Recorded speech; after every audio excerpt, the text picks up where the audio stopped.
অথ প্রথম অধ্যায় দেবর্ষি নারদের ভক্তির সঙ্গে সাক্ষাৎকার। সচ্চিদানন্দ রূপায় বিশ্ব উৎপত্তাদি হে তবে তাপত্রয় বিনাশায় শ্রীকৃষ্ণায় বয়ং নমঃ। যিনি জগতের উৎপত্তি, স্থিতি, লয়ের হেতু এবং আধ্যাত্মিক, অধিদৈবিক ও অধিভৌতিক এই ত্রিতাপ বিনাশক সেই সচ্চিদানন্দ স্বরূপ ভগবান শ্রীকৃষ্ণকে আমরা প্রণাম করি।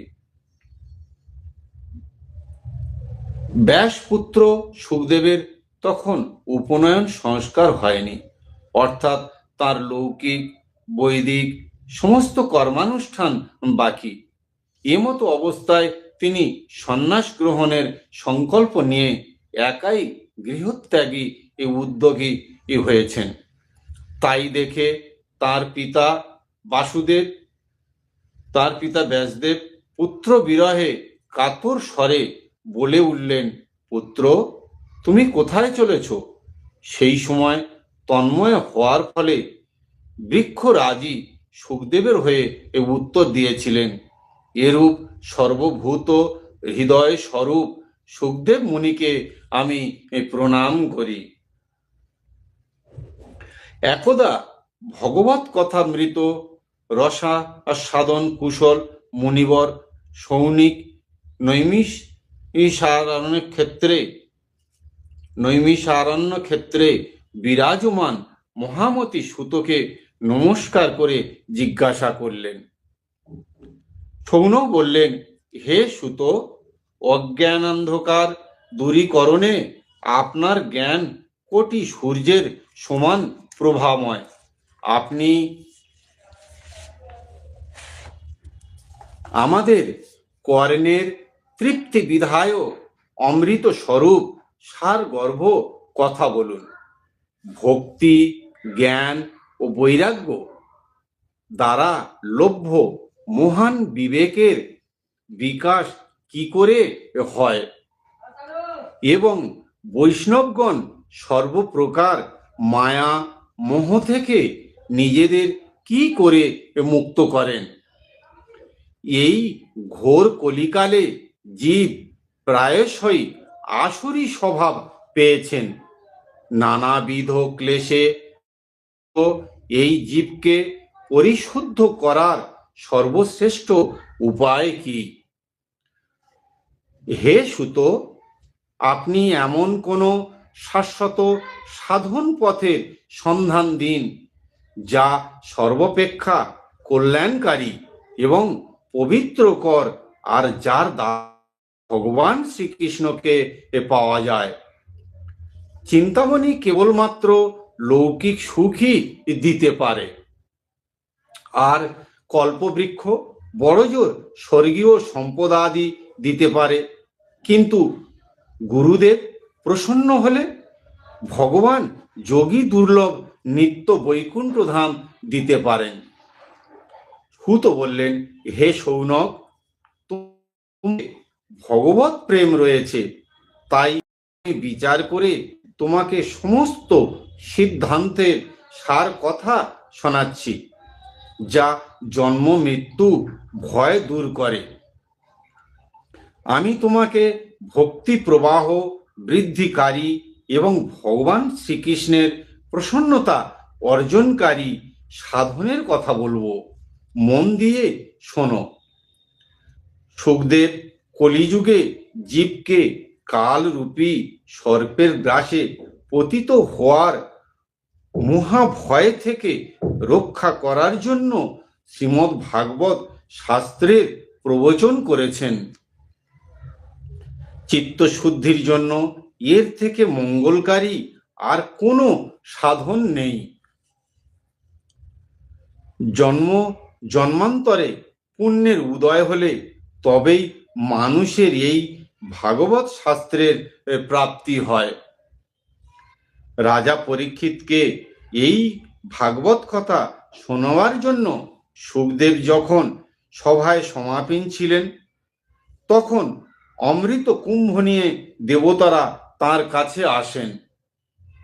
নিজেদের কার্যসিদ্ধিতে অতীব কুশল দেবতারা মহর্ষি সুখদেবকে প্রণাম করে বললেন, আপনি এই অমৃত ভাণ্ড গ্রহণ করে তার পরিবর্তে আপনার কথামৃত আমাদের প্রদান করুন। এই প্রকারে আমাদের পরস্পরের মধ্যে কথামৃত ও অমৃত বিনিময় করে মহারাজ পরীক্ষিত অমৃত পান করতে থাকুন, আর আমরা সকলে শ্রীমদ্ ভাগবত রূপ অমৃত পান করি। এই সংসারে কাঁচ আর মহামূল্য মণি যেমন, তেমনি কোথায় অমৃত আর কোথায় ভাগবত কথা। এই কথা চিন্তা করে সুখদেব দেবতাদের কথা হেসিয়ে উড়িয়ে দিলেন। দেবতাদের ভক্তিহীন কথা শ্রবণে অনাধিকার বুঝতে পেরে সুখদেব তাঁদের কথামৃত দেননি। এই কারণে শ্রীমদ্ ভাগবত কথা দেবতাদেরও দুর্লভ বলা হয়। পুরাকালে শ্রীমদ্ ভাগবত মহারাজ পরীক্ষিতকে মোক্ষ লাভ করতে দেখে ব্রহ্মাও বিস্মিত হয়েছিলেন। তিনি সত্যলোকে সকল প্রকার সাধনকে ওজনে বিচার করেছিলেন। ওজনে ভাগবতী নিজ মাহাত্ম্যে সব সাধন অপেক্ষা ভারী হয়, তা দেখে মুনি ঋষিরা সকলেই চমৎকৃত হন। তারা সিদ্ধান্ত করলেন যে কলিযুগে এই ভগবৎ স্বরূপ ভাগবত শাস্ত্রই পাঠ এবং শ্রবণে তাৎক্ষণিক মোক্ষ প্রাপ্তি সম্ভব। সপ্তাহ বিধি অনুসারে শ্রবণে শ্রীমদ্ ভাগবত নিশ্চিত ভক্তি প্রদান করে। পুরাকালে দয়ালু সনকাদি ঋষিগণ দেবর্ষি নারদকে এই শাস্ত্র শ্রবণ করিয়েছিলেন। দেবর্ষি নারদ যদিও পূর্বেই ব্রহ্মার নিকট এই শাস্ত্র শ্রবণ করেন, তবুও সপ্তাহ শ্রবণে বিধি সনকাদি ঋষিগণই তাকে বলেছিলেন। শৌনক প্রশ্ন করলেন, সাংসারিক প্রপঞ্চ থেকে মুক্ত পরিব্রাজক নারদ মুনির সঙ্গে সনকাদি কোথায় সাক্ষাৎ হয়েছিল এবং বিধিসম্মত সপ্তাহান্তিক শ্রবণে তিনি কি প্রকারে প্রীতি হয়েছিলেন? সুত বললেন, আমি তোমাকে এখন সেই ভক্তিমূলক কাহিনী শোনাচ্ছি, যে কাহিনী সুখদেব তার শিষ্যদের মধ্যে যোগ্য বিবেচনায় আমাকে একান্তে শুনিয়েছিলেন। একদিন এই চারজন পবিত্র ঋষি সৎসঙ্গের জন্য বিশাল নগরীতে এসেছিলেন। তারা সেখানে নারদকে দেখতে পান। সনকাদি ঋষিগণ প্রশ্ন করলেন, হে ব্রাহ্মণ, আপনাকে এত ব্যাকুল দেখাচ্ছে কেন? এত কি চিন্তা করছেন? এত দ্রুত চলেছেনই বা কোথায়? আর আপনি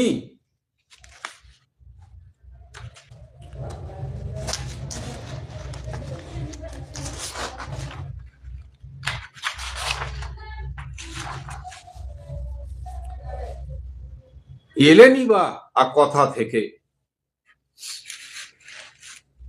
হরে কৃষ্ণ। হিত সর্বস্ব ব্যক্তির মতো আপনাকে ব্যাকুল দেখাচ্ছে। আপনার মতো নিরাসক্ত পুরুষের পক্ষে এরকম ব্যাকুলতা শোভা পায় না। এর কারণ কি বলুন?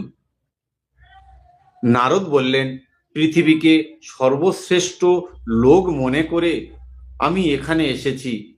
এখানকার পুষ্কর, প্রয়াগ, কাশী, গোদাবরী, হরিদ্বার, কুরুক্ষেত্র, শ্রীরঙ্গ এবং সেতুবন্ধ রামেশ্বর আদি তীর্থে তীর্থে ভ্রমণ করেছি, কিন্তু মনের শান্তি কোথাও পেলাম না। বর্তমানে অধর্মের সহায়ক কলিযুগ পৃথিবীকে ক্লিষ্ট করে রেখেছে। এখন এখানে সত্য, তপস্যা, শৌচ অন্তর ও বাহিরের পবিত্রতা, দয়া, দান ইত্যাদি কিছুই নেই। হতভাগ্য জীবগণ কেবল নিজ নিজ উদর পূর্তির চিন্তাতেই ব্যতিব্যস্ত।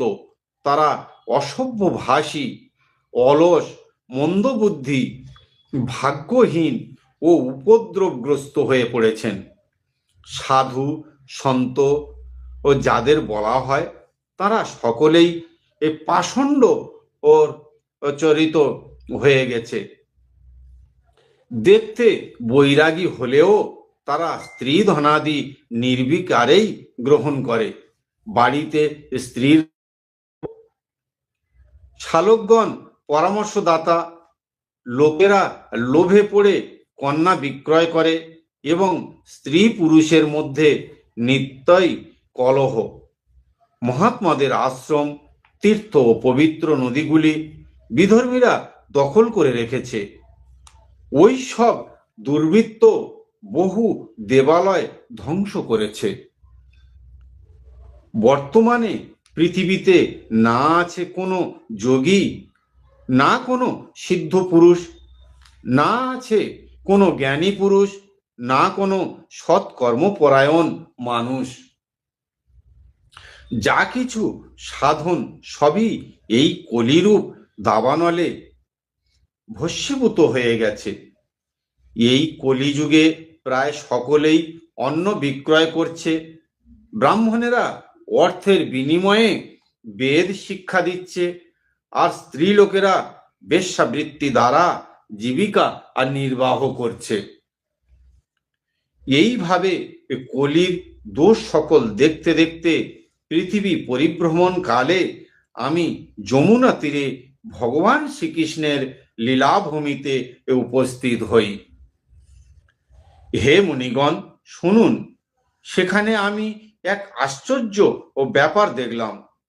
এক যুবতী স্ত্রী বিষণ্ণ মনে বসেছিলেন। তার পাশে দুজন অচেতন বৃদ্ধ পুরুষ দীর্ঘশ্বাস ফেলছিল।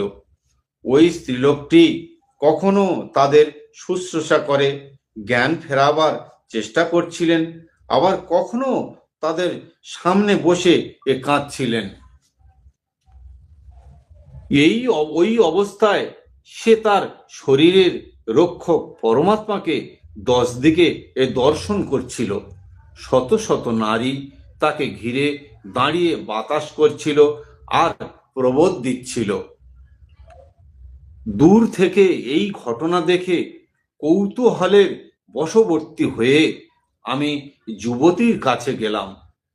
আমাকে দেখে সে উঠে দাঁড়ালো আর অত্যন্ত আকুল হয়ে বলতে লাগলো।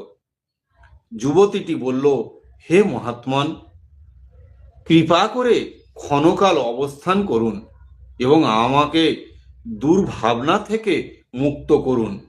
আপনার দর্শনে মানুষের সব পাপ দূর হয়। আপনার উদ্দেশ্য বাক্যে আমার দুঃখেরও শান্তি হবে। বহু ভাগ্যে আপনার দর্শন পাওয়া যায়। রাধে রাধে। নারদ বললেন, আমি তখন সেই নারীকে জিজ্ঞাসা করলাম, দেবী, তুমি কে? এই পুরুষ দুজন তোমার কে হয়? আর তোমার চারপাশে এই যে সব কমল নয়না নারীরা রয়েছে, এরা কারা? তোমার দুঃখের কথা সবিস্তারে আমাকে বলো।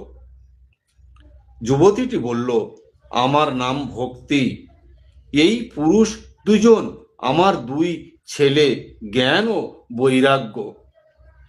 কালের গতিতে এদের এমন জর্জরিত ওই অবস্থা।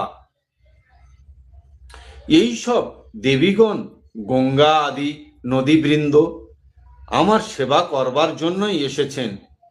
এরূপ সাক্ষাৎ দেবীগণের সেবা পেয়েও আমার মনে শান্তি নেই। হে তপোধন, দয়া করে ধৈর্য ধরে আমার কাহিনী শুনুন।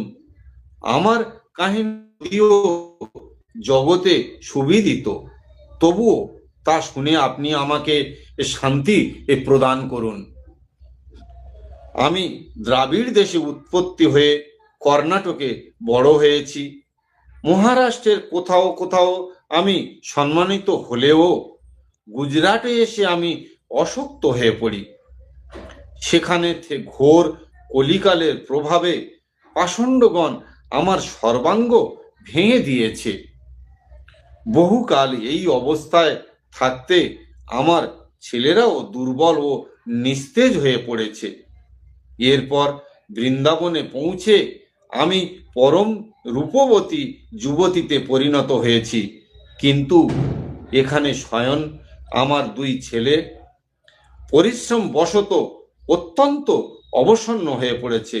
আমি এখন এই স্থান পরিত্যাগ করে অন্যত্র ও যেতে চাই।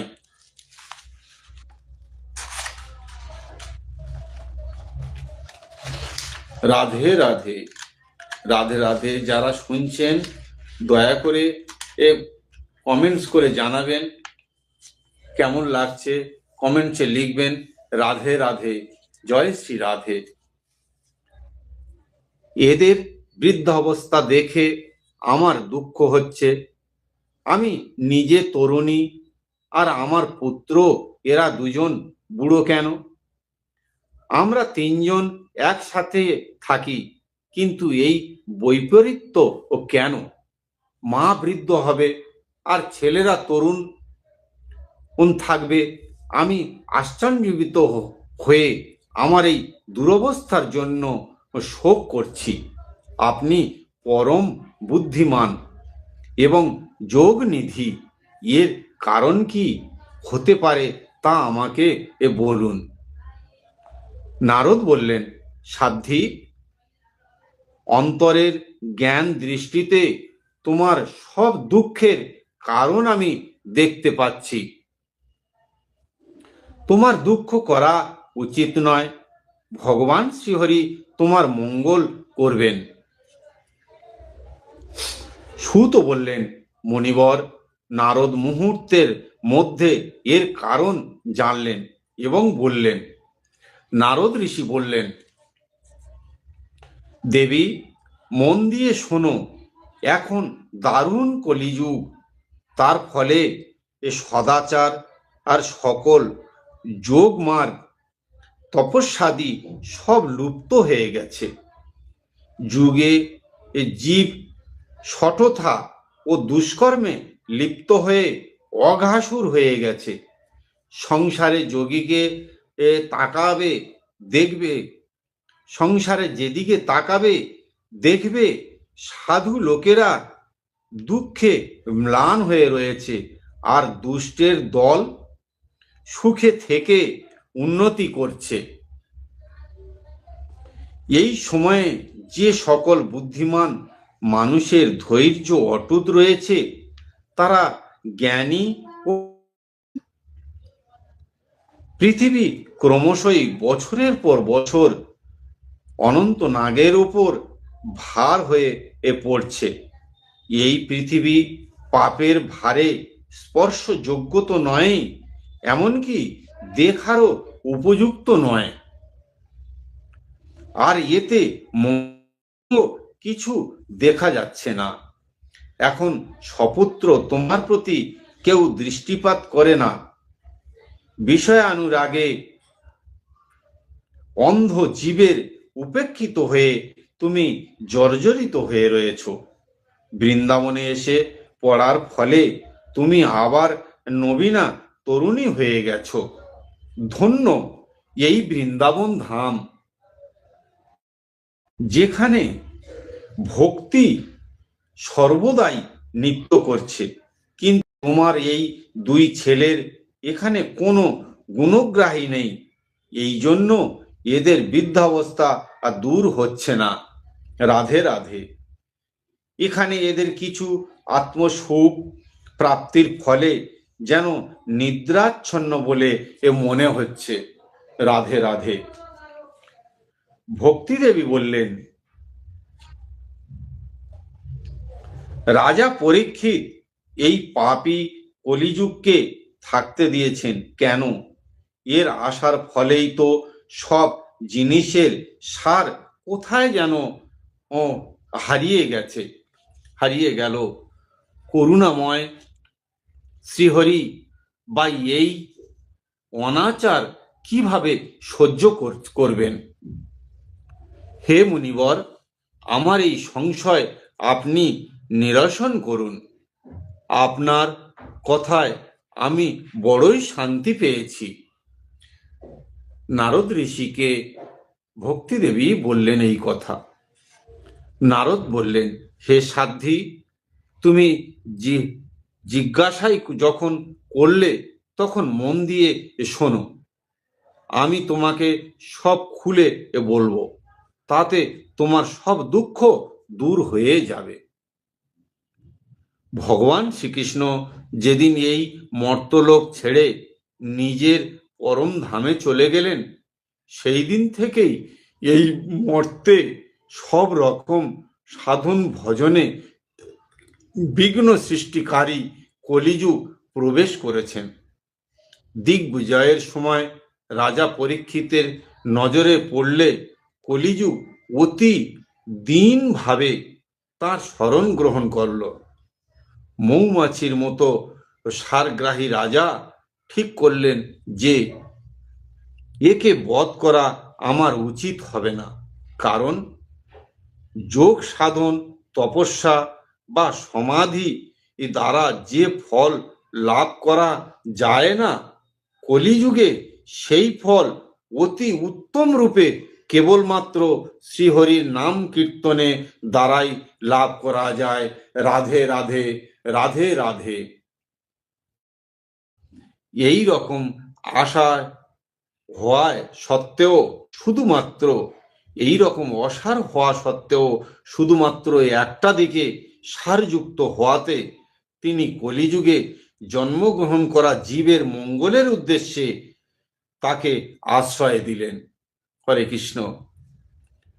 যুগে কুকর্মে প্রবৃত্ত হওয়ার ফলে মানুষের সবকিছুই সার নষ্ট হয়ে গেছে এবং পৃথিবীর সব জিনিসই বীজহীন তুষের মতো হয়ে গেছে। ব্রাহ্মণেরা কেবলমাত্র অন্ন ধনাদির লোভে ঘরে ঘরে গিয়ে জনে জনে ভাগবতী এই কথা শোনাচ্ছেন। হরে কৃষ্ণ। তার ফলে কথার সার বস্তুই আর থাকছে না।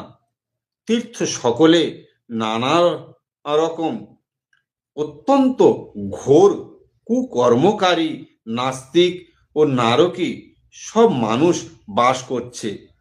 এর ফলে তীর্থ সকলের মহাত্ম্য নষ্ট হয়ে যাচ্ছে। হরে কৃষ্ণ। ফলে তীর্থ সকলের মহাত্ম্য নষ্ট হয়ে যাচ্ছে। যাদের চিত্ত নিরন্তর কাম, ক্রোধ, অতিশয় লোভ এবং বিষয় তৃষ্ণায় তাপিত হচ্ছে, তারাও তপস্যার ভান করছে। এর ফলে তপস্যার সার ভাগ নষ্ট হয়ে গেছে। মনকে বশীভূত না করে লোভ, দম্ভ ও পাষাণ্ডচারের আশ্রয় নেয় এবং শাস্ত্রের অধ্যয়ন না করার ফলে ধ্যান যোগের ফল শেষ হয়ে গেছে। পণ্ডিত বিদ্বানদের আজ এমন দশা যে তারা নিজেদের স্ত্রীদের সাথে মহিষের মতো প্রতিক্রিয়া করছে।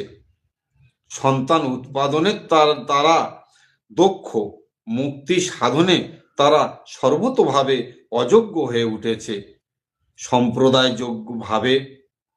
সম্প্রদায়গতভাবে প্রাপ্ত বৈষ্ণবের লক্ষণও কোথাও দেখা যায় না। এইভাবে সর্বত্রই সব কিছুর সারভাগ লুপ্ত হয়ে গেছে। রাধে রাধে, রাধে রাধে, রাধে রাধে। যারা দূর থেকে শুনছেন, যারা যেখান থেকে শুনছেন, দয়া করে কমেন্টসে লিখবেন রাধে রাধে। কে কোথা থেকে শুনছেন একটু জানাবেন। হরে কৃষ্ণ। কেমন লাগছে বলবেন। যুগের এটি স্বভাব, এতে কারোর দোষ নেই। সেই জন্য ভগবান পুণ্ডরীকাক্ষ অত্যন্ত কাছে থাকা সত্ত্বেও সব সহ্য করছেন। হুত বললেন, হে সৌনক, দেবর্ষি নারদ এই সব কথা শুনে ভক্তি বড়ই বিস্মিত হলেন। কি হলো? সূত মুনি বললেন শৌনক ঋষিকে যে দেবর্ষি নারদের এই সব কথা শুনে ভক্তি দেবী বড়ই বিস্মিত হলেন, মানে অবাক হয়ে গেলেন। তারপর তিনি যা বলেছিলেন তা শোনো। ভক্তি বললেন, হে দেবর্ষি, আপনি ধন্য। আমার অতীব সৌভাগ্য যে আপনি এখানে এসেছেন। সংসারের সাধুর দর্শনই সমস্ত সিদ্ধি লাভের পরম কারণ। আপনার উপদেশ কেবল একবার মাত্র গ্রহণ করে কয়াধু কুমার প্রহ্লাদ মায়াকে জয় করেছিলেন। ধ্রুব আপনার এই কৃপায় ধ্রুবপদ লাভ করেছিল। আপনি সর্বমঙ্গলময় এবং সাক্ষাৎ ব্রহ্মার পুত্র আদি। আমি আপনাকে প্রণাম করি। রাধে রাধে। হরে কৃষ্ণ কৃষ্ণ কৃষ্ণ হরে হরে, হরে রাম রাম রাম হরে হরে। ভক্তির দুঃখ দূর করার জন্য নারদের উদ্যোগ। হরে কৃষ্ণ। নারদ উবাচ, নারদ ঋষি বললেন, হে সাধ্বী, তুমি বৃথা কেন দুঃখ করছো? আহা, তুমি এত চিন্তাগ্রস্তই বা কেন হয়েছ? ভগবান শ্রীকৃষ্ণের চরণ কমলের ধ্যান করো। তাঁর কৃপায় তোমার সকল দুঃখের অবসান হবে। কৌরবদের অত্যাচার থেকে যিনি দ্রৌপদীকে রক্ষা করেছিলেন আর গোপাঙ্গনাদের যিনি সাহচর্য নিয়ে আশ্রয় দিয়েছিলেন, সেই শ্রীকৃষ্ণ সত্যিই তো কোথাও যাননি। আর তুমি তো ভক্তি দেবী স্বয়ং এবং সর্বদাই তাঁর প্রাণাধিক। তোমার আত্মাতে তিনি তো অতি, তোমার আহ্বানে তিনি তো অতি নিজ ঘরে চলে আসেন। সত্য, ত্রেতা আর দাপর, এই তিন যুগে জ্ঞান আর বৈরাগ্য ছিল মুক্তির সাধন। কিন্তু কলিযুগে তো কেবল ভক্তি ব্রহ্ম ও সাধর্য মোক্ষ দান করে। এই ভেবেই পরমানন্দ ও চিন্ময় মূর্তি জ্ঞান স্বরূপ শ্রীহরি তাঁর নিজ সৎ স্বরূপে তোমাকে সৃষ্টি করেছেন। তুমি সাক্ষাৎ শ্রীকৃষ্ণের পরমা সুন্দরী এ প্রিয়া। রাধে রাধে, রাধে রাধে।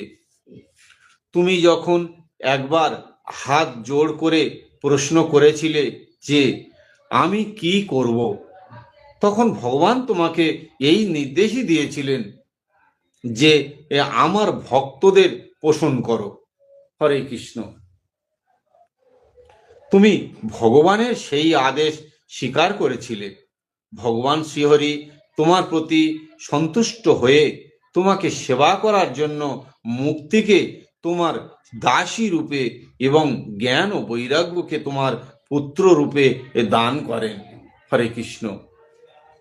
এবং এই জ্ঞান ও বৈরাগ্যকে তোমার পুত্র রূপে দান করেন।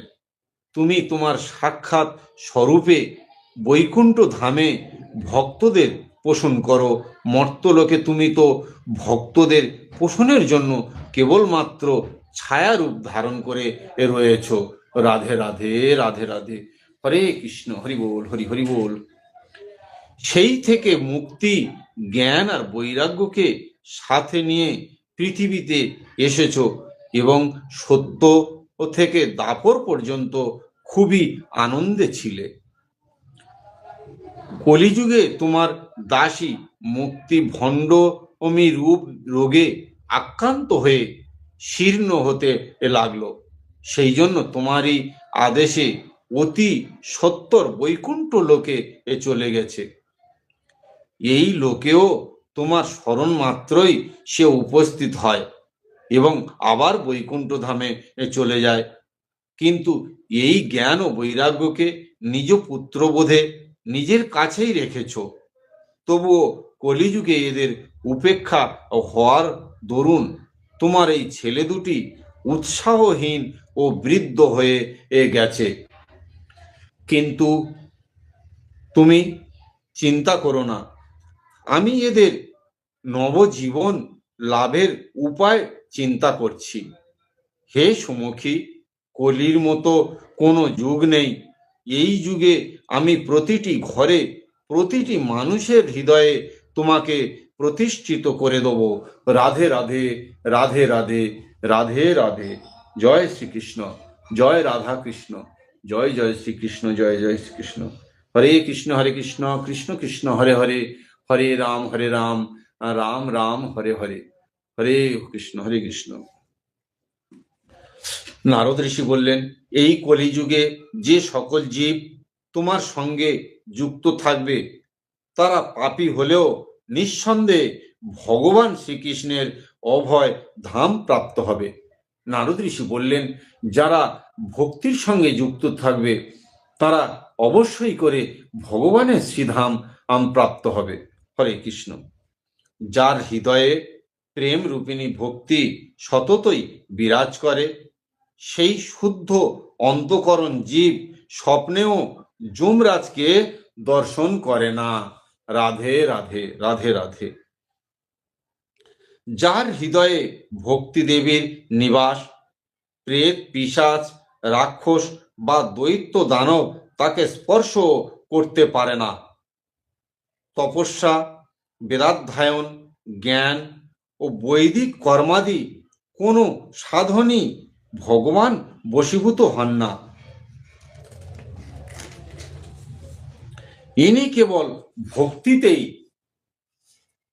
বশীভূত হন। গোপাঙ্গনারা এই প্রকৃষ্ট ও প্রমাণ। সহস্র ও জন্মের পুণ্য ফলে মানুষের ভক্তিতে অনুরাগ হয়। দেবর্ষি নারদ কি বললেন? যে সহস্র জন্মের পুণ্য ফলে মানুষের ভক্তিতে অনুরাগ হয়। কলিযুগে কেবল ভক্তি, শুধুই ভক্তি সার। ভক্তির নিয়ে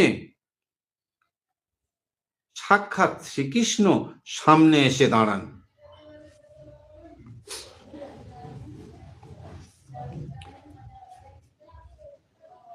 শুধু ও ভক্তিই সার।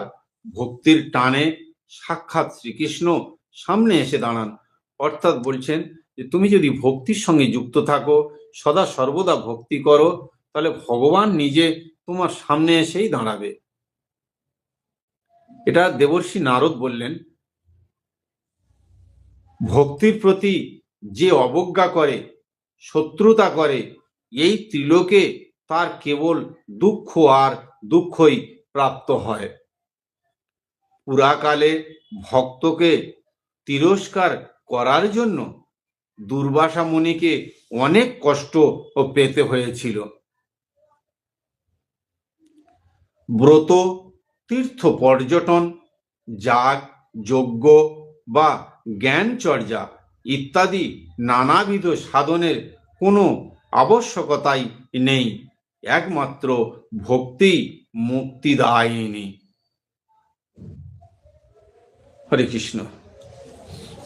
সুত বললেন, নারদ মুনির কাছে এইভাবে নিজের শুনে ভক্তির সর্বাঙ্গই পুষ্টি লাভ করল এবং তিনি নারদ মুনিকে বলতে লাগলেন। ভক্তি দেবী বললেন, ভক্তি বললেন, হে নারদ মুনি, আপনি ধন্য। আমার ওপরে আপনার নিশ্চলা প্রীতি রয়েছে। আমি আপনার হৃদয়ে থাকব, কখনো আপনাকে ছেড়ে যাব না। হে সাধু, আপনি অত্যন্ত কৃপালু। আপনি ক্ষণকালের মধ্যেই আমার সমস্ত দুঃখ দূর করে দিয়েছেন, কিন্তু আমার পুত্রদের অচেতনতা এখনো দূর হলো না। শীঘ্রই আপনি এদের চেতনা ফিরিয়ে দিন, এদের জাগিয়ে দিন। রাধে রাধে, রাধে রাধে। হরে কৃষ্ণ কৃষ্ণ কৃষ্ণ হরে হরে, হরে রাম রাম রাম হরে হরে। হরে কৃষ্ণ, হরি বল, হরি হরি বল, হরি হরি বল, হরি হরি বল, হরি হরি বল, হরি। সুত বললেন, ভক্তির এই কথা আর শ্রবণে নারদের বড়ই করুণা হলো, এবং তিনি হাত দিয়ে তাদের অঙ্গ মর্দন করে জাগানোর চেষ্টা করলেন। অর্থাৎ নারদ ঋষি কি করলেন, তিনি ভক্তি আর বৈরাগ্যকে তাদের শরীরে হাত দিয়ে নাড়াচাড়া করে তাদেরকে জাগাবার চেষ্টা করলেন। তাদের কানের কাছে মুখ নিয়ে অতি উচ্চ স্বরে বললেন, অর্থাৎ কি হলো, তারা যখন জাগলেন না দেখলেন, তখন তাদের কানের কাছে গিয়ে অতি উচ্চ স্বরে, মানে খুব তীব্র বেগে, খুব তীব্র জোরে তাদের কানের কাছে গিয়ে বললেন, আরে জ্ঞান, তাড়াতাড়ি জেগে ওঠো, ওহে বৈরাগ্য, তাড়াতাড়ি জেগে ওঠো।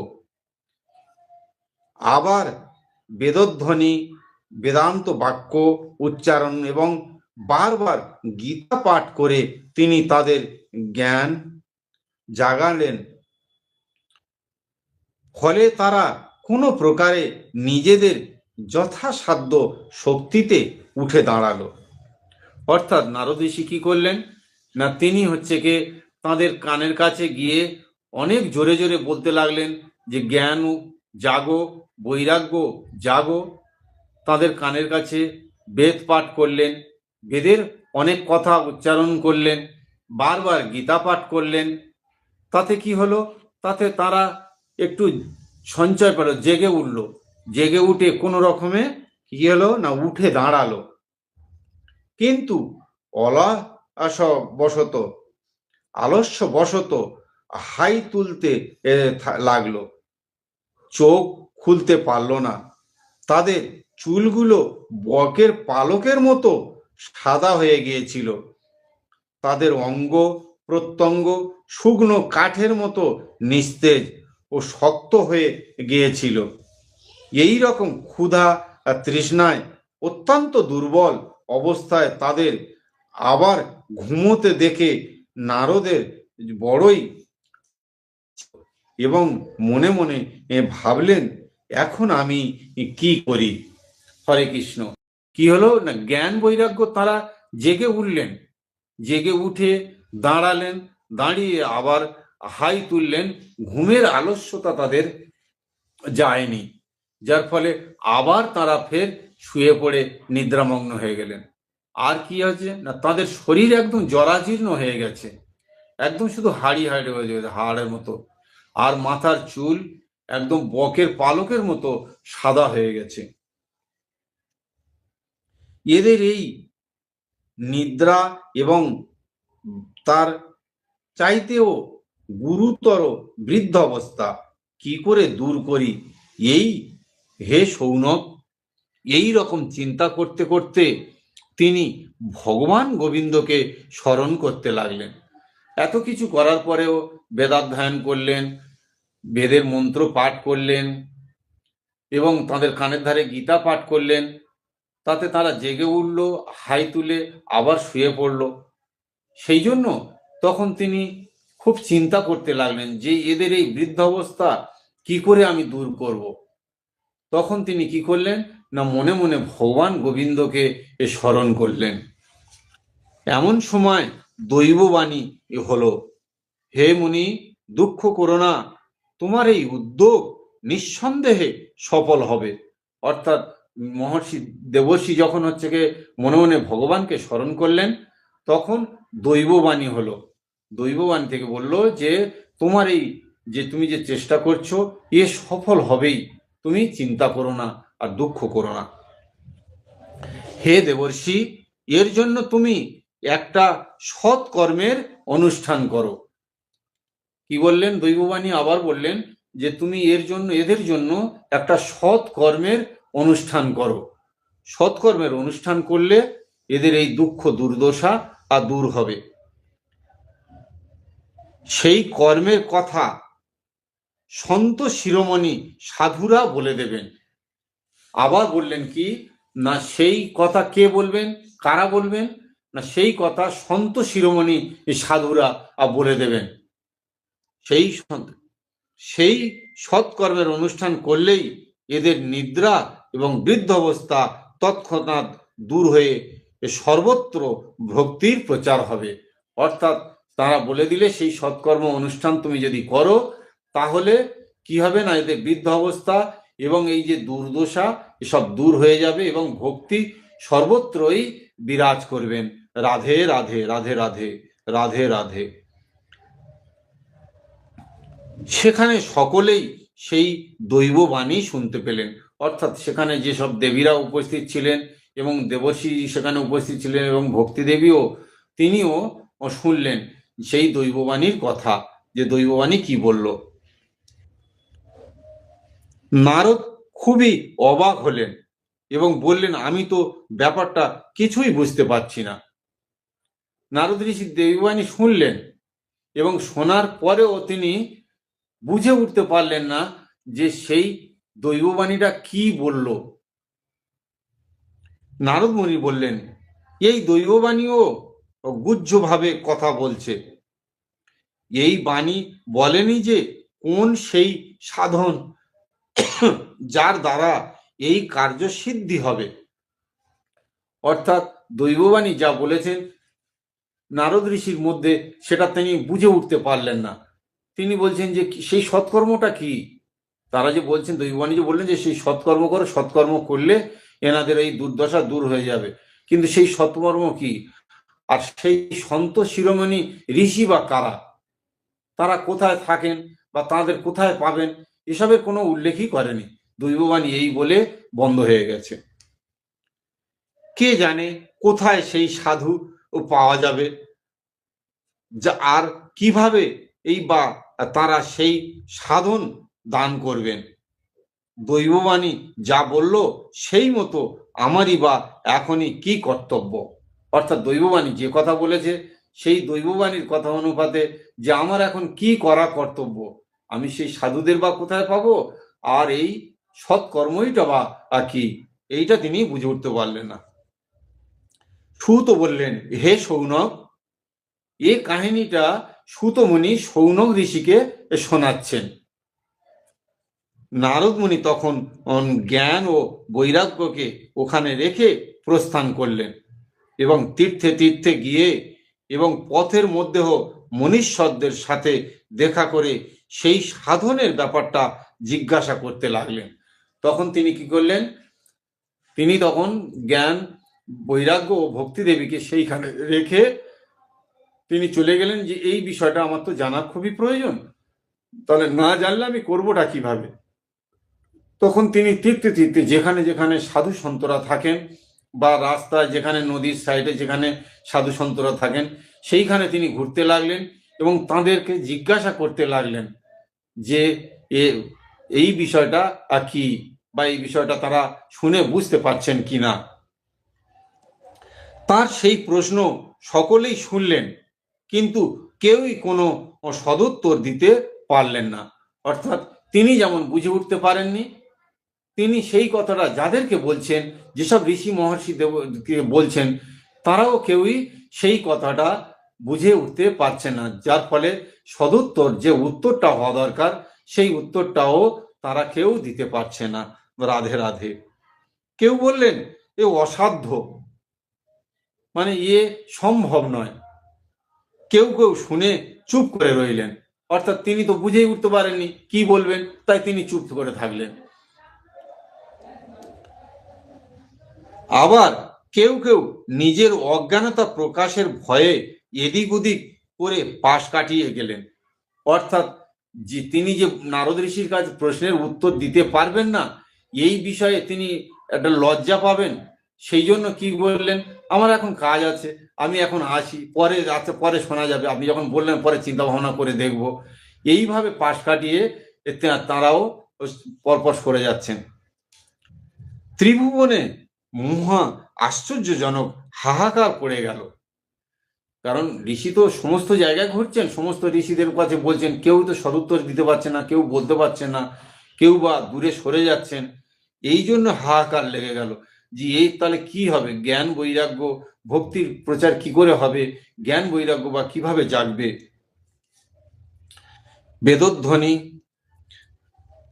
সকলে নিজেদের মধ্যে কানা ঘোষা আর করতে লাগলো, ভাইরে বেদধ্বনি, বেদান্ত নির্ঘোষ, বারবার গীতা পাঠেও যখন ভক্তি, জ্ঞান ও বৈরাগ্যকে জাগানো গেল না, তখন আর কোনো উপায় নেই। অর্থাৎ যারা যারা বলতে পারছে না ঋষিমুনিরা, তারা পাশাপাশি বা সাধারণ লোক যারা শুনছে বিষয়টা, তারাও আলোচনা করছে। কানাঘুষো মানে তারা আর নিজেরা নিজেদের মধ্যে আলোচনা করছে যে যে লোক যাকে যেখানে বেদ পাঠ করেছে, বেদান্ত নির্ঘোষ, অর্থাৎ বেদের যেসব হচ্ছে গিয়ে মন্ত্র সেসব যে পাঠ করেছে, বারবার গীতা পাঠ করেছে, তাতেও যখন জাগলো না জ্ঞান বৈরাগ্য, তাহলে তখন তাদের আর কিভাবে জাগানো যাবে? এ অসম্ভব, এ হয়তো সম্ভব হবে না, এর আর কোনো উপায় নেই। স্বয়ং যোগীরাজ নারদ পর্যন্ত যা জানেন না, অর্থাৎ কি বলছে যে নারদ ঋষি সর্বজ্ঞ, সর্বজ্ঞানী, অর্থাৎ তিনি যখন বলতে পারছেন না যে এর কি করা যাবে, তাহলে আমরা তো সাধারণ, আমরা কি করে বলবো?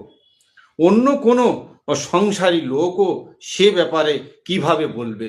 সেই কথাটাই। এইভাবে যে যে ঋষির কাছে এ ব্যাপারে জিজ্ঞাসা করা হলো, তারা বিবেচনা করে বললেন যে এই প্রশ্নের উত্তর বড়ই দুঃসাধ্য।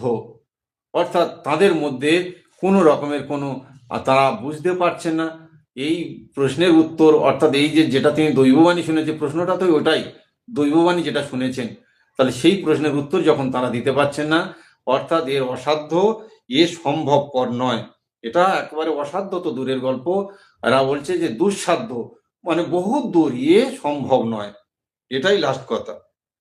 নারদ তখন অত্যন্ত চিন্তাগ্রস্ত হয়ে বদরিকা বনে এলেন। জ্ঞান বৈরাগ্যকে জাগাবার জন্য সেখানে বসে তিনি সিদ্ধান্ত করলেন যে আমি তপস্যা করব। যখন সমস্ত ঋষিদের জিজ্ঞাসা করে, সবাইকে জিজ্ঞাসা করে, যারা জ্ঞানী, যাদেরকে বললে যারা উত্তর দিতে পারবেন, এই রকম মানুষদের যখন জিজ্ঞাসা করলো, তখন যখন উত্তর না দিতে পারলো, তখন ইনি খুব চিন্তাগ্রস্ত হয়ে পড়লেন। চিন্তা করে কি করলেন, ইনি এলেন বদরিকাশ্রমে। সেখানে এসে বসে বসে চিন্তা করছে যে আমি তপস্যা করব, তপস্যা ভগবানের করবেন, সেই তিনিই তো বলবেন, দৈববাণী তো সেখান থেকেই এসেছে। তাই ইনি চিন্তা করলেন যে আমি তপস্যা করব, তপস্যা করে এর সদুত্তর আমি নিশ্চয়ই করে বের করব। সেই সময় তিনি কোটি সূর্যের সমান তেজময় সনকাদি মুনি ঈশ্বরেদের তার সামনে দেখতে পেলেন। অর্থাৎ তুমি যখন এইসব বসে বসে চিন্তা ভাবনা করছেন, সেই সময় সনকাদি, সৌনকাদি আর সনন্দন, এরা চারজন ঋষি সেই পথ দিয়ে আসছেন। তাদের দেখে মুনিশ্রেষ্ঠ নারদ বললেন, নারদ মুনি তাদেরকে দেখতে পেয়ে তাদের সামনে গিয়ে বললেন, নারদ বললেন, হে মহাত্মাগণ, আজ বহু ভাগ্যের ফলে আপনাদের সাথে আমার মিলন হলো। দয়া করে আপনারা আমাকে সেই সাধন শীঘ্রই বলুন। অর্থাৎ ইনি তো অস্থির হয়ে যাচ্ছেন না, তো এই জন্য তিনি তাদেরকে দেখতে পেয়ে তাদের সামনে নিজে উপস্থিত হয়ে গেলেন, গিয়ে তাদেরকে বললেন যে এই রকম দৈববাণী হয়েছে, এই দৈববাণীর উপযুক্ত কি কথা বা কি করণীয় সেটা আমাকে আপনারা তাড়াতাড়ি বলুন। আপনারা সকলে মহাযোগী, বুদ্ধিমান আর বিদ্বান, দেখতে আপনারা 5 বছরের বালকের মতো, কিন্তু আপনারা পূর্বপুরুষদেরও পূর্বজ, অর্থাৎ এনারা যে 4 ভাই সব সময় 5 বছর বালকের মতোই দেখতে। আপনারা বৈকুণ্ঠ ধামে বাস করেন, নিরন্তর হরি গুণগানে মগ্ন থেকে শ্রী ভগবত লীলারস আস্বাদন করে সর্বদা তাতেই মগ্ন রয়েছেন, আর একমাত্র ভগবত কৃপাই আপনাদের কথাই আপনাদের জীবনের আধার। অর্থাৎ কি বললেন, যে তারা বৈকুণ্ঠ ধামেই বাস করেন, সদা সর্বদা ভগবানের নাম কীর্তন করেন, আর ভগবানের কথা ছাড়া তারা অন্য কোনো কথা শ্রবণ করেন না। এটাই হলো তাদের হচ্ছে কে আধার। হরি শরণম, ভগবানই আমার, ভগবানই আমার রক্ষক। হরিহি শরণম, অর্থাৎ তার সময় তারা বলেন যে ভগবানই আমাদের কর্তা, এছাড়া আমাদের আর দ্বিতীয় কেউ নেই। এই বাক্য মন্ত্র সর্বদাই আপনাদের মুখে রয়েছে, অর্থাৎ এটি মন্ত্র হরি শরণম। যে কেউ এটা ভক্তি ভরে সব সময় যদি তিনি এইটা হচ্ছে উচ্চারণ করতে থাকেন, তাহলে ভগবান তাতেও সন্তুষ্ট হন। হরি শরণম, অর্থাৎ তিনি হরিকেই শরণ নিলেন, আর হরি তাকেই রক্ষা করবেন। হরি শরণম। আর তার ফলে কাল প্রেরিত জরাও আপনাদের স্পর্শ করতে না। অর্থাৎ কি বলছে, এই মন্ত্র তারা সর্বদাই সবসময় উচ্চারণ করেন বলে কোনো রকমের কোনো রোগ ব্যাধি বা কোনো চিন্তা ভাবনা, এসব কোনো মায়ার যেসব ঘটনা সেসব তাদের মধ্যে আসে না। রাধে রাধে। পুরো কল্পে আপনাদের ভ্রুকুটি মাত্রে ভগবান বিষ্ণুর দ্বারপাল জয় আর বিজয় মুহূর্তের মধ্যে বৈকুণ্ঠ থেকে মর্তে পতিত হয়, আবার আপনাদেরই কৃপায় তারা বৈকুণ্ঠ ধাম পুনঃপ্রাপ্ত হয়। অর্থাৎ কি বলল, যে আপনারা আপনাদের ভ্রুকুটি, অর্থাৎ ভ্রুটা সামান্য যেমন নাড়ার যে টাইম, তার মধ্যেই আপনাদের সাপে ভগবান বৈকুণ্ঠ ধামের যে দ্বারপাল ছিল জয় আর বিজয়, তারা সেখান থেকে পতিত হয়। অর্থাৎ এই মর্তভূমি তারা যেমন হচ্ছে গিয়ে জন্ম নিয়েছিল, জরা রাবণ আর কুম্ভকর্ণ আর আর কে কে আছে বলছি, আর রাবণ আর কুম্ভকর্ণ ছিলেন এরা, আর ছিল আর বলছি ধন্য আমি, অসীম সৌভাগ্যের ফলেই আজ আপনাদের দর্শন হলো। হিরণ্যক্ষ আর হিরণ্যকশিপু, এনারাও হচ্ছে কি এই জয় বিজয় ছিলেন। আমি অতীব দীন আর আপনারা স্বভাবতেই দয়ালু, অতএব আমার উপর আপনাদের অবশ্যই কৃপা করা উচিত। দৈববাণী যে কথা বলেছে সেই সাধনটি কিভাবেই বা সেটি অনুষ্ঠান আপনারা সবিস্তারে আমাকে তা বলুন। নারদ ঋষি তাদের কাছে সমস্ত কিছু বলার পরে তাদেরকে আবার জিজ্ঞাসা করলেন যে আপনারা হচ্ছে এবং বললেন যে আপনারা দয়ালু, আপনাদের মতো দয়াবান মানুষ আর নেই, সুতরাং আপনারা আমাকে সেই অনুষ্ঠান সাধনটার কথা বলুন, যে সাধনটা করলে আমি হচ্ছে গিয়ে এই জ্ঞান বৈরাগ্য এদেরকে জাগাতে পারবো এবং ভক্তির প্রচার করতে পারবো। রাধে রাধে। ভক্তি জ্ঞান বৈরাগ্য এদের সুখ কিভাবে লাভ হবে, আর কিভাবে সমস্ত বর্ণের মধ্যে প্রীতি ও যত্নের সঙ্গে এদের প্রতিষ্ঠা করা যায়। সনকাদি এই কুমারগণ বললেন, দেবর্ষি আপনি চিন্তা করবেন না, মনে আনন্দ রাখুন, এদের উদ্ধারের একটি অতি সহজ উপায় আগে থেকেই বিদ্যমান রয়েছে। অর্থাৎ সবকিছু তো সেই তাঁরই ইচ্ছা, বিধান বিধির বিধান সবকিছু তো আগে থেকেই লেখা হয়ে আছে। এই জন্য ঋষিরা বলছে যে এটা আগে থাক থেকেই সবকিছু ঠিকঠাক হয়ে আছে, শুধু অনুষ্ঠান করার অপেক্ষায়। হে নারদ, আপনি ধন্য, আপনি বৈরাগীদের মধ্যে শ্রেষ্ঠতম এবং শ্রীকৃষ্ণের দাসগণের শাশ্বত পথ প্রদর্শক এবং ভক্তিযোগের ভাস্কর। অর্থাৎ কি বললেন, যে আপনি হচ্ছে কি বৈরাগীদের মধ্যে শ্রেষ্ঠ, যারা বৈষ্ণব তাদের মধ্যে আপনি পরম শ্রেষ্ঠ নারদ ঋষি। এবং আরো কি বললেন, যে ভগবান শ্রীকৃষ্ণের দাসগণের শাশ্বত পথ প্রদর্শক, অর্থাৎ যারা ভগবানের ভক্তি করেন, ভগবানের সেবা করেন, ভগবানের মন প্রাণ দিয়েছেন, তাদেরকে আপনি রাস্তা দেখান যে কোন পথে গেলে তারা ভগবানকে প্রাপ্তি হবে বা ভগবানকে লাভ করবে। এবং ভক্তি যোগের ভাস্কর, অর্থাৎ ভক্তির হচ্ছে কি আপনি একজন প্রতিষ্ঠাতা।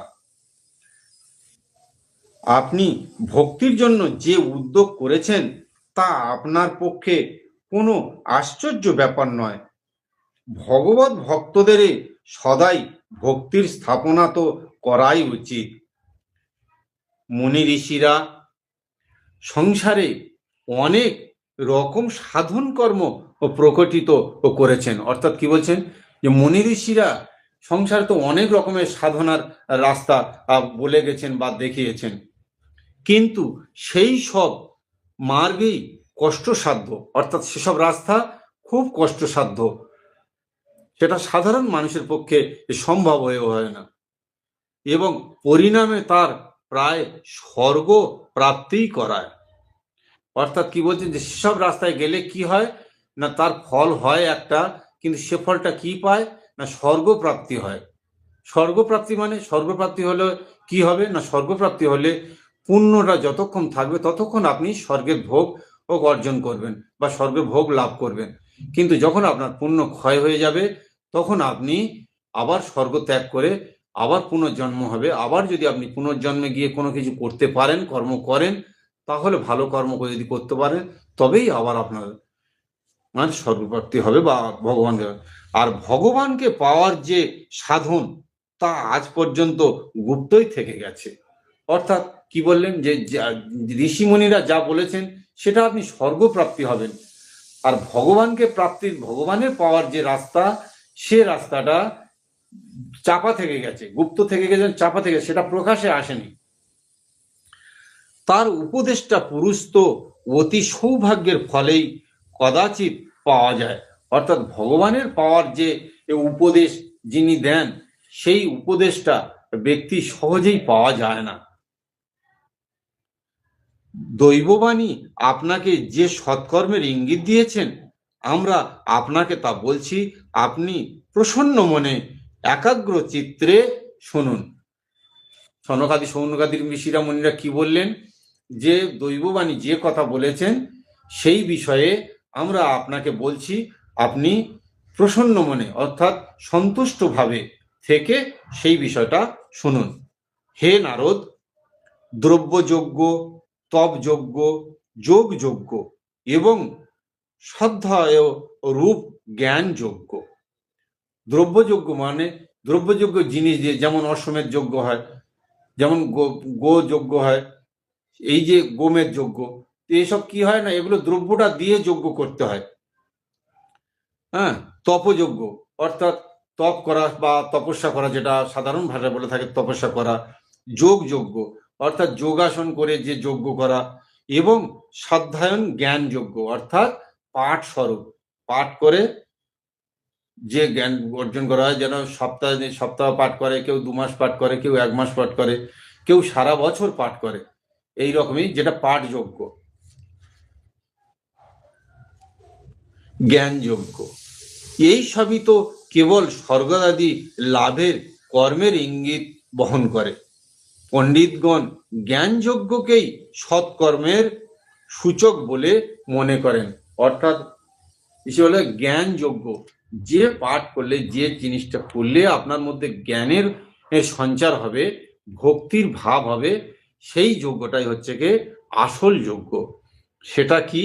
পণ্ডিতগণ জ্ঞান যজ্ঞকেই সৎকর্মের সূচক বলে মনে করেন। সেই কর্ম হলো শ্রীমদ্ ভাগবতের পরায়ণ। অর্থাৎ সেই কর্মটা কি, সেই জ্ঞান যজ্ঞটা কি না, সেটা হলো শ্রীমদ্ ভাগবত যজ্ঞ, যে সাপ্তাহিক যজ্ঞ বা একদিন বা মাসাধিক এই যে শ্রীমদ্ ভাগবত পাঠ করাটাই হলো সেই রাস্তা, যে রাস্তায় গেলে আপনি ভগবানকে প্রাপ্তি হবেন, ভক্তি ভাব থাকবে, জ্ঞান বৈরাগ্য আপনার মধ্যে স্থায়ী হবে। পরায়ণ, যার কীর্তন সুখদেবাদি মহানুভবেরা করেছেন।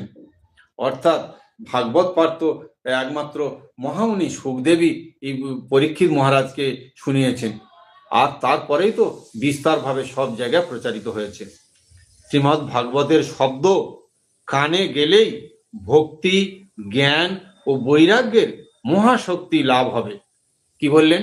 যে এখানে এই যে ভাগবত পাঠের এই যে কথা, এই শ্লোক পাঠ করলে এই শব্দটা খালি যদি জ্ঞান বৈরাগ্যের কানে যায়, তাহলে তারা মহাশক্তি লাভ করবেন। তার ফলে জ্ঞান ও বৈরাগ্যের কষ্ট দূর হবে এবং ভক্তির আনন্দ হবে। এবং কি বললেন না, ভক্তির আনন্দ হবে। সিংহের গর্জন শুনলে যেমন নেগড়ে বাঘেরা পালায়, তেমনি শ্রীমদ্ ভাগবতের ধ্বনিতে কলিযুগের সমস্ত দোষ নষ্ট হয়ে যায়। এখানে কি বললেন না, সিংহের গর্জন অর্থাৎ সিংহের আওয়াজ শুনে, সিংহ যখন ডাকে তার গর্জন শুনে নেগড়ে বাঘ, চিতাবাঘ, এইসব যে বাঘেরা আছে এরা যেমন পালায়, তেমনি ভাগবত পাঠের এই ভাগবতের ধ্বনি যদি শোনে, কলিযুগে যেসব দোষ আছে, যা নানান রকমের যেসব দোষ, সমস্ত রকমের দোষ নষ্ট হয়ে যায়। তখন প্রেম ও রস বাহিনী ভক্তি তার দুই ছেলে জ্ঞান ও বৈরাগ্যকে সঙ্গে নিয়ে প্রতিটি গৃহে, প্রতিটি মানুষের হৃদয়ে ক্রীড়া করবেন। অর্থাৎ এই যদি ভাগবত পাঠ করা হয়, তাহলে ভক্তি দেবী এবং জ্ঞান বৈরাগ্য কি হবে না, প্রতিটি মানুষের ঘরে, অর্থাৎ এই আওয়াজ যতদূর পর্যন্ত যাবে, যারা শুনবেন, তাদের প্রত্যেকের মনের মধ্যে এই ভক্তি, জ্ঞান, বৈরাগ্য সদা সর্বদা উপস্থিত থাকবেন, নৃত্য করবেন, ক্রীড়া করবেন, অর্থাৎ খেলার ছলে থাকবেন।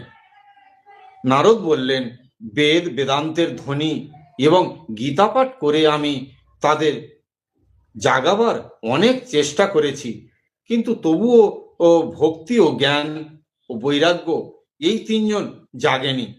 এই অবস্থায় শ্রীমদ্ ভাগবত শোনালে এরা কি করে জাগবে? কারণ ওই ভাগবত কথার প্রতি শ্লোকে এবং প্রত্যেক পদেই সেই বেদেই তো সারাংশ রয়েছে। নারদ ঋষি কি বললেন, যে আমি তো তাদের কানের ধারে বেদ পাঠ করেছি, বেদের সারাংশ পাঠ করেছি, গীতা পাঠ করেছি, তাতেও কিন্তু তারা জাগেনি, তাহলে ভাগবত পাঠ করলে কিভাবে জাগবে? এই কথাটা নারদ ঋষি সনকাদি ঋষিগণের কাছে প্রশ্ন রাখলেন।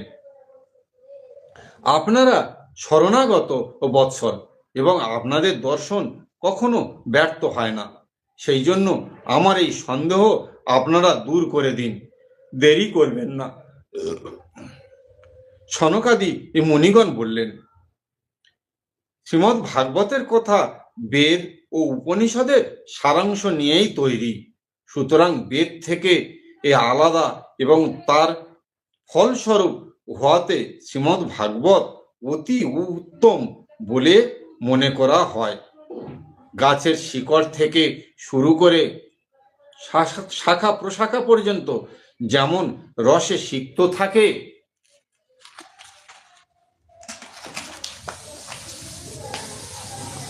সেই অবস্থায় ওই রস আস্বাদন করা যায় না। অর্থাৎ কি বললেন?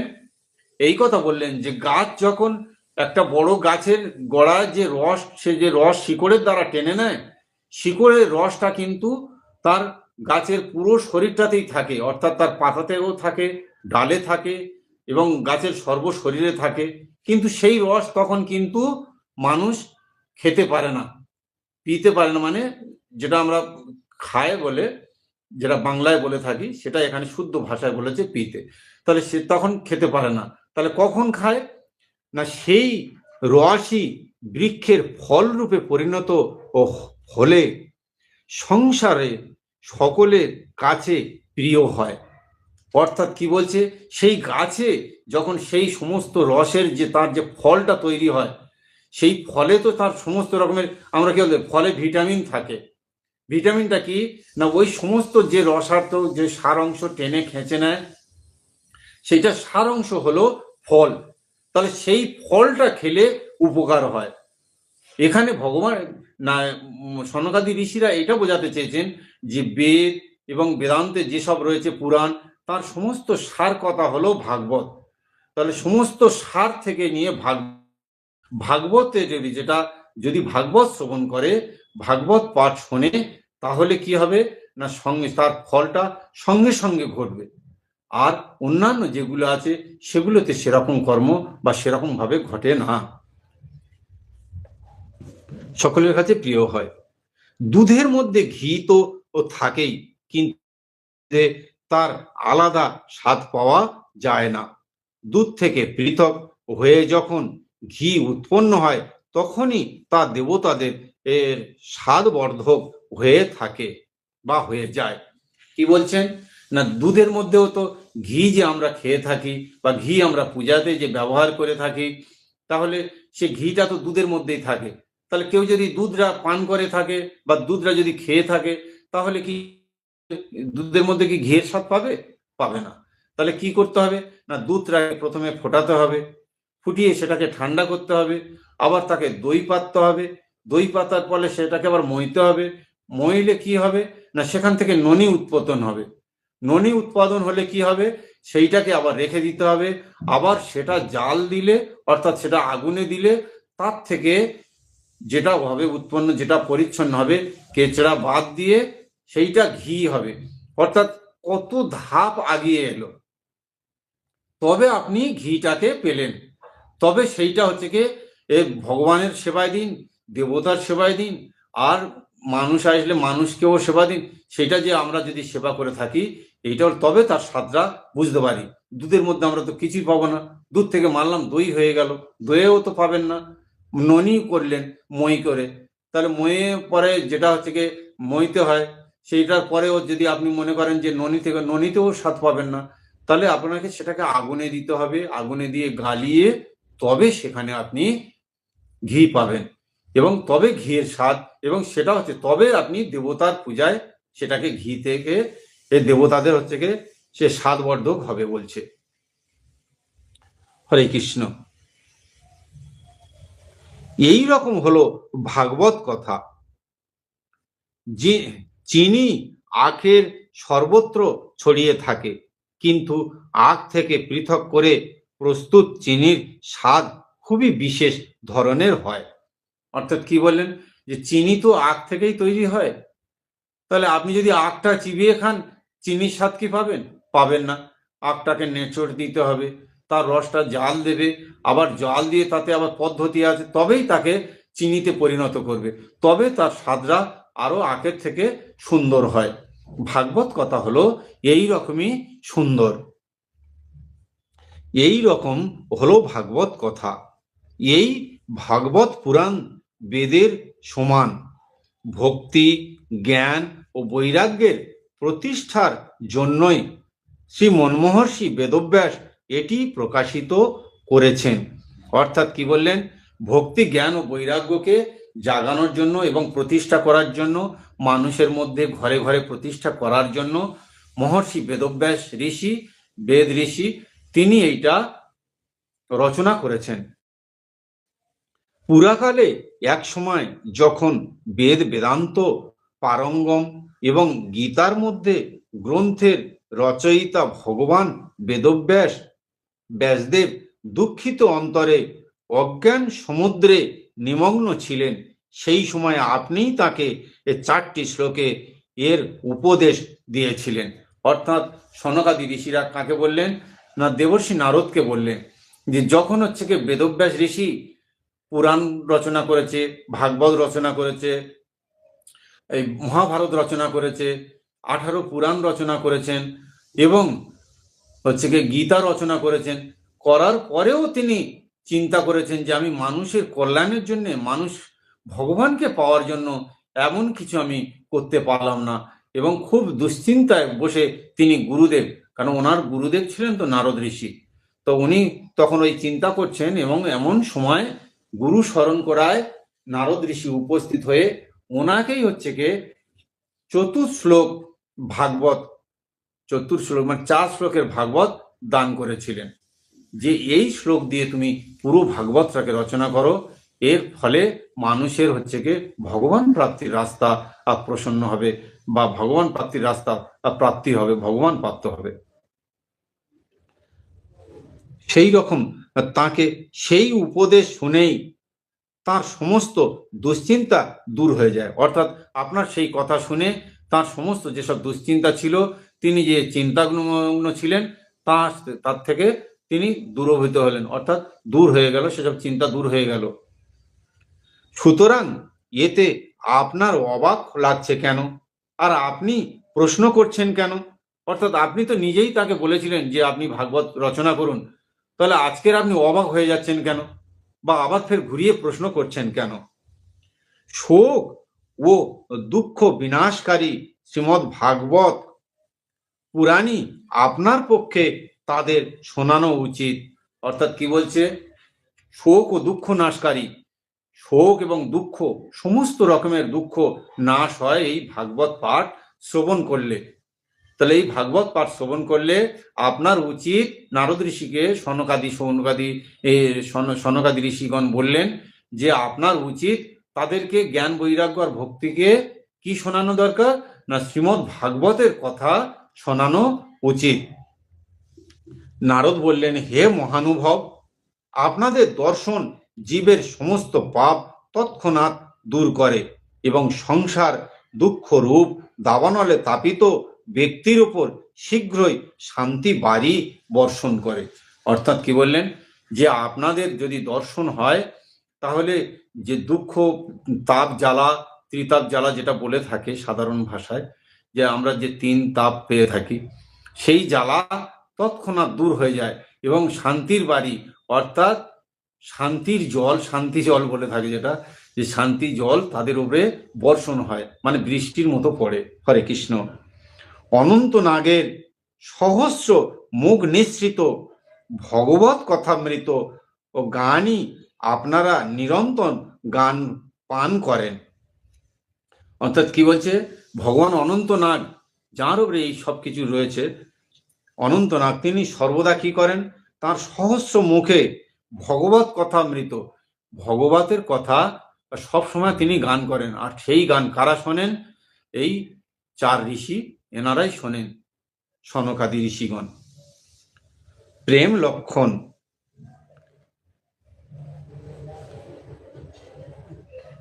প্রেম লক্ষণ ভক্তির প্রকাশের উদ্দেশ্যে নিয়ে আমি আপনাদের এর স্মরণ গ্রহণ করছি। অর্থাৎ কি বলছে? যে এই ভক্তি অর্থাৎ প্রেম অর্থাৎ ভালোবাসার লক্ষণ নিয়ে আমি আপনাদের স্মরণ নিচ্ছি। আপনারা কি করলে হয় সেটার একটা ব্যবস্থা করুন। রাধে রাধে। বহু জন্মের অর্জিত পুণ্যের উদয় হলে মানুষের যখন সৎসঙ্গ লাভ হয়, বহু জন্মের, অর্থাৎ ঠিক নেই কত জন্ম আপনি পুণ্য করলে তবে সৎসঙ্গের উদয় হয় বা সৎসঙ্গ লাভ হয়। সৎসঙ্গ মানে সাধু সঙ্গ লাভ হয়। তখন তার অজ্ঞানজনিত মোহ ও মদ গর্ব রূপ অন্ধকার নাশ হয়ে বিবেক জাগ্রত হয়। অর্থাৎ তিনি যখন সাধু সঙ্গ লাভ করেন, তখন তার কি হয় না, তার মধ্যে মোহ, আমাদের যে মায়া দূর হয় এবং অহংকারও মানুষের দূর হয়ে যায়। কেন না, সাধুর মুখে ভগবানের নাম কীর্তন, ভগবানের কথা, ভগবানের সমস্ত কিছু পূজা পাঠ এই করে সাধু। সাধুর তো আর অন্য কোনো কাজ থাকে না। সাধুরাই তো ভগবানের নাম কীর্তন করেন, ভগবানের নাম প্রচার করেন, ভগবানের কথা শোনান মানুষকে। মানুষ এই জন্য সাধু সঙ্গ, সাধু যেখানে যা থাকে সেইখানে সাধু সঙ্গ প্রত্যেক মানুষেরই করা উচিত। প্রত্যেক মানুষেরই। তাদেরকে সে কি ধনী কি জাতি, কোনো জাতিভেদ নেই, কিছু নেই। ভগবানের কাছে সবাই সমান, কোনো নিচ উচ্চ আর বড় ছোট কেউ নেই, সবাই কিন্তু ভগবানের কাছে সমান। রৌদ্র যে ওঠে, সূর্য উদয় হওয়ার পরে কি হয়? সূর্যের তাপ আমরা পাই। তাহলে সেখানে তো কোনো ভাগ থাকে না যে ছোট জাতের জন্য আলাদা আছে আর বড় জাতের জন্য আলাদা আছে। যেটা আমরা জল পান করি, যে জল মাটির থেকে নিচের থেকে আমরা পাই, সে জলে তো কোনো ভাগ থাকে না। ভগবান তো ভাগ করে দেয় না যে এই জলটা হচ্ছে কি নিচ জাতিরা খাবে আর উচ্চ জাতি যারা আছে তারা এই আলাদা জল খাবে, এরকম তো কোনো ভাগ নেই। আপনি যে শ্বাসটা নিচ্ছেন, নিঃশ্বাস নিচ্ছেন, সবাই কিন্তু সেই একই নিঃশ্বাস নিচ্ছি, ছোট বড় কোনো রকমের অন্য কোনো জাতি হ্যান ত্যান নানান সতেরো জাতিভেদ কোনো কিছু নেই। ভগবানের কাছে কিন্তু সবাই সমান। জাতিভেদ আমরা মানুষেরাই করে রেখে দিয়েছি। মানুষ যখন সৃষ্টি হয়েছে তখনই জাতিভেদের সৃষ্টি হয়েছে। মানুষ যখন ছিল না তখন জাতিভেদও ছিল না। রাধে রাধে রাধে রাধে। যদি কোনো এই পাঠ করতে গিয়ে কোনো ত্রুটি বিচ্যুতি হয়ে থাকে, কোনো ভুল উচ্চারণ করে থাকি, আপনারা নিজ গুণে সন্তান বোধে ক্ষমা করবেন। রাধে রাধে। সবাই ভালো থাকবেন। সবাই লাইক করবেন, কমেন্টস করবেন এবং শেয়ার করে সবাইকে শোনার আর জন্য রাস্তা প্রশস্ত করে দেবেন। এই অনুরোধ, এই এই মিনতি রেখে আজকের মতো এখানেই বিশ্রাম দিচ্ছি। রাধে রাধে রাধে রাধে। হরে কৃষ্ণ কৃষ্ণ কৃষ্ণ হরে হরে, হরে রাম রাম রাম হরে হরে। হরে কৃষ্ণ কৃষ্ণ কৃষ্ণ হরে হরে, হরে রাম রাম রাম হরে হরে। হরে কৃষ্ণ কৃষ্ণ কৃষ্ণ হরে হরে, হরে রাম রাম রাম হরে হরে। সচ্চিদানন্দ রূপায় বিশ্ব উৎপত্তাদি হে তবে তাপত্রয় বিনাশায় শ্রীকৃষ্ণায় বয়ং নমঃ। নাম সংকীর্তনং যস্য সর্বপাপ প্রণাশনম প্রণামতুক সমনস্তং নমামি হরিং পরম। নাম সংকীর্তনং যস্য সর্বপাপ প্রণাশনম প্রণামতুক সমনস্তং নমামি হরিং পরম। নাম সংকীর্তনং যস্য সর্বপাপ প্রণাশনম প্রণামতুক সমনস্তং নমামি হরিং পরম। জয় জয় শ্রীকৃষ্ণ চৈতন্য প্রভু নিত্যানন্দ, শ্রী অদ্বৈত গদাধর শিবাসাদি গৌর ভক্তবৃন্দ। জয় জয় শ্রীকৃষ্ণ চৈতন্য প্রভু নিত্যানন্দ, শ্রী অদ্বৈত গদাধর শিবাসাদি গৌর ভক্তবৃন্দ সহ সকল সাধু গুরু ব্রাহ্মণ বৈষ্ণব বিষ্ণু ভক্ত তদ্ভক্ত তুলসী মাতা, গো মাতা, বসু মাতা, শ্রীমদ্ ভাগবত গীতা, শ্রীমদ্ ভাগবত মহাপুরাণ, গঙ্গা যমুনা সরস্বতী অলকানন্দা আদি নদী, এই তীর্থ মহাতীর্থ, শ্রী রাধা গোবিন্দের সর্বরূপের সর্বসময়ের সর্বকালের বিগ্রহ আর মন্দির, বৈষ্ণব আর বৈষ্ণবের স্থান, সনকাদি সৌনকাদি ঋষি সহ সকল ঋষি মনীষ দেবর্ষি মহর্ষি, এই ভৃগুবংশীয় ব্রাহ্মণগণ সহ সর্বপ্রকারের সর্বসময়ের সর্বকালের সর্বরকমের ব্রাহ্মণগণ, যমুনা সহ ললিতা বিশ্বকা আদি সর্বপ্রকারের সর্বসময়ের সর্বকালের ব্রজ গোপীগণ এবং সর্বদেব দেবী সহ পিতামাতা আদি সর্বগুরুর চরণে সহস্র সহস্র কোটি ভুলণ্ঠিত প্রণাম। জয় জয় শ্রীকৃষ্ণ চৈতন্য প্রভু নিত্যানন্দ, শ্রী অদ্বৈত গদাধর শিবাসাদি গৌর ভক্তবৃন্দ। জয় শ্রীমদ্ ভাগবত মহাপুরাণের জয়, জয় শ্রীমদ্ ভাগবত মহাপুরাণের জয়, জয় শ্রীমদ্ ভাগবত মহাপুরাণের জয়, জয় শ্রীমদ্ ভাগবত মহাপুরাণের জয়। ক্ষমা প্রার্থনা করছি, সমস্ত রকমের অপরাধ স্বীকার করছি। যদি কোনো অপরাধ হয়ে থাকে ক্ষমা করবেন, চরণাশ্রয় দেবেন। হরে কৃষ্ণ কৃষ্ণ কৃষ্ণ হরে হরে, হরে রাম